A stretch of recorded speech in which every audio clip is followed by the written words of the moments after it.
2024 के पहले महागठबंधन है कितना मजबूत, अपनी ताकत दिखाने एकजुट हुआ विपक्ष।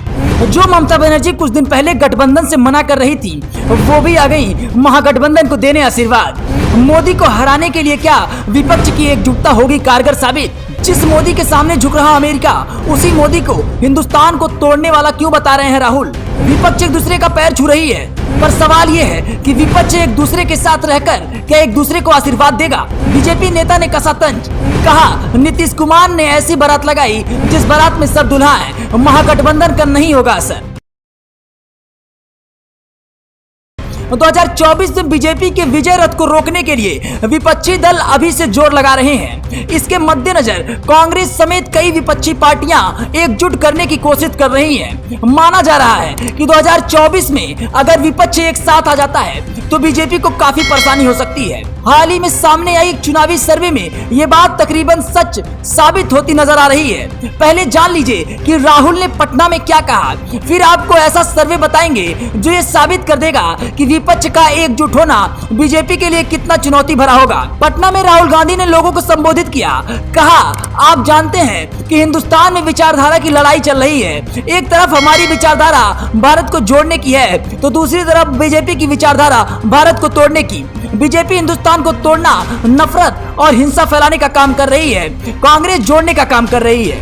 अब आपको बताते हैं कि रिपोर्ट में क्या है। हाल ही में TV9 भारतवर्ष की एक हालिया रिपोर्ट में यह बात सामने आई है कि अगर 2024 से पहले विपक्षी एकता बीजेपी और पीएम मोदी के लिए परेशानी का सबब बन सकता है। तीसरे मोर्चे से लेकर विपक्षी एकता की तमाम कवायदों के बीच इस सर्वे में चौंकाने वाला खुलासा हुआ है। विपक्ष के एकजुट होने से बीजेपी को नुकसान होगा या नहीं, इस पर 48% लोगों का मानना है कि ऐसा हो सकता है। आसान भाषा में समझें तो सर्वे में शामिल 49% लोग विपक्षी एकता को बीजेपी के लिए खतरा बता रहे हैं। वहीं लगभग 30 लोगों का मानना है कि विपक्षी एकता बीजेपी के लिए कोई खतरा वाली बात नहीं है। इसी सर्वे में लगभग 21 लोग को ऐसा मानना है जिन्होंने इस सवाल पे जवाब में कहा है कि इस मामले पे वो कुछ नहीं कह सकती।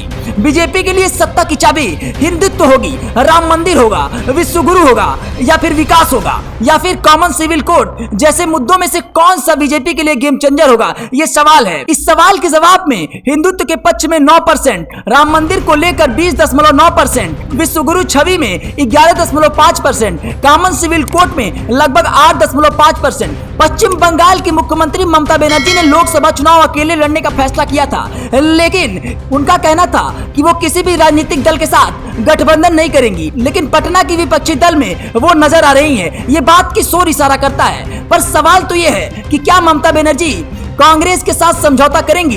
क्या वो बंगाल में कांग्रेस के लिए एक भी सीट छोड़ेंगी? अरविंद केजरीवाल क्या दिल्ली और पंजाब में कांग्रेस के लिए सीट छोड़ेंगे? कोई भी क्षेत्रीय नेता कांग्रेस को अपने राज्य में सीट देने के लिए तैयार नहीं है।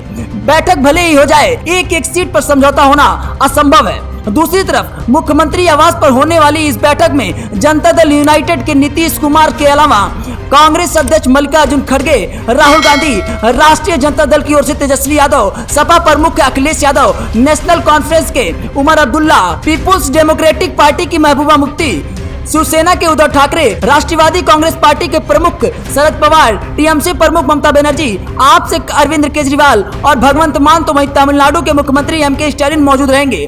बैठक में क्या होगा, इस पर पूरी देश की नजर है। देखना दिलचस्प होगा कि इस एकता का असर 2024 में बीजेपी पर कितना होता है।